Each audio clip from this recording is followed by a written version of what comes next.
ഇടതുപക്ഷ ജനാധിപത്യ മുന്നണിയിൽ നിന്ന് ആരെങ്കിലും കൊഴിഞ്ഞുപോയാൽ നമ്മൾ അതിനെ വിമർശിക്കേണ്ട കാര്യമില്ല.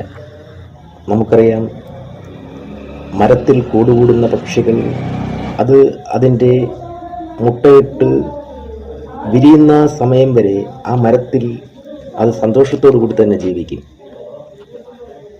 ആ കുഞ്ഞുങ്ങൾ വളർന്ന് അതിന് ചിറകുകൾ മുളച്ച് പറന്ന് തുടങ്ങിയെന്ന് അതിന് മനസ്സിലാവുമ്പോൾ അത് എന്നേക്കുമായി ആ കൂട് ഉപേക്ഷിച്ച് മറ്റൊരു മരത്തിലേക്ക് ചേക്കേറും. ആ പക്ഷി പറന്നു പോയി കഴിഞ്ഞാലും ആ കൂടുകൾ ആ മരത്തിൽ തന്നെ ഉണ്ടാവും എന്നുള്ളതാണ് സത്യം. കൂടുകൂട്ടിയവരിൽ ആരെങ്കിലും കൊഴിഞ്ഞുപോയാൽ തകരുന്ന പ്രസ്ഥാനമല്ല കമ്മ്യൂണിസ്റ്റ് പ്രസ്ഥാനം. പല കാലഘട്ടങ്ങളിലും ചരിത്രം അത് നമ്മെ ഒരുപാട് പഠിപ്പിച്ചിട്ടുണ്ട്. കമ്മ്യൂണിസ്റ്റ് പ്രസ്ഥാനം വേരോടുന്നത് ഗ്രാമങ്ങളിലാണ്, അത് ഗ്രാമഹൃദയങ്ങളിലാണ്. അത് ആരും മറന്നു പോകരുത്.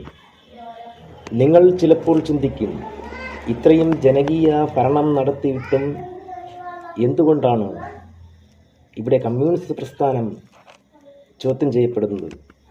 അവർക്ക് നേരെ എന്തുകൊണ്ട് ജനങ്ങൾ തിരിയുന്നു? ഉത്തരം വളരെ ലളിതമാണ്. ഇവിടെ കമ്മ്യൂണിസ്റ്റ് വിരുദ്ധതയുടെ പേരിൽ പല കള്ളക്കഥകളും പ്രചരിപ്പിച്ച് ഒരു പുകപടലം സൃഷ്ടിക്കുമ്പോൾ ഇവിടെ സത്യങ്ങൾ സാധാരണ ജനങ്ങളുടെ മുന്നിൽ മറയ്ക്കപ്പെടുകയാണ് ചെയ്യുന്നത്. അതിനെ മറപിടിച്ച് മാധ്യമങ്ങളും നീങ്ങുമ്പോൾ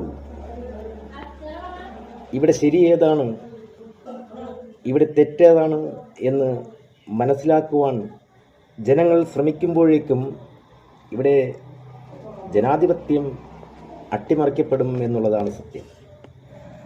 അതുതന്നെയാണ് വലതുപക്ഷം ഇവിടെ ആഗ്രഹിക്കുന്നത്. ഒരു പരിധിവരെ അവർ അതിൽ വിജയിക്കുകയും ചെയ്യും. ഈ പ്രസ്ഥാനം വേരോടുന്നത് ഗ്രാമങ്ങളിലാണ്. അതുകൊണ്ട് തന്നെ കൊഴിഞ്ഞു പോകുന്ന ആരെയും വിമർശിക്കേണ്ട കാര്യവും പ്രസ്ഥാനത്തിനില്ല. അവർ പോകേണ്ടവർ തന്നെയാണ്.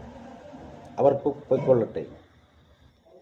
നമ്മുടെ ജനത്തിന് നല്ലത് ചെയ്തുകൊണ്ട് ഒരിക്കലും തളരാതെ നമുക്ക് ഈ പാതയിലൂടെ തന്നെ മുന്നോട്ട് പോകാം. 10 വർഷവും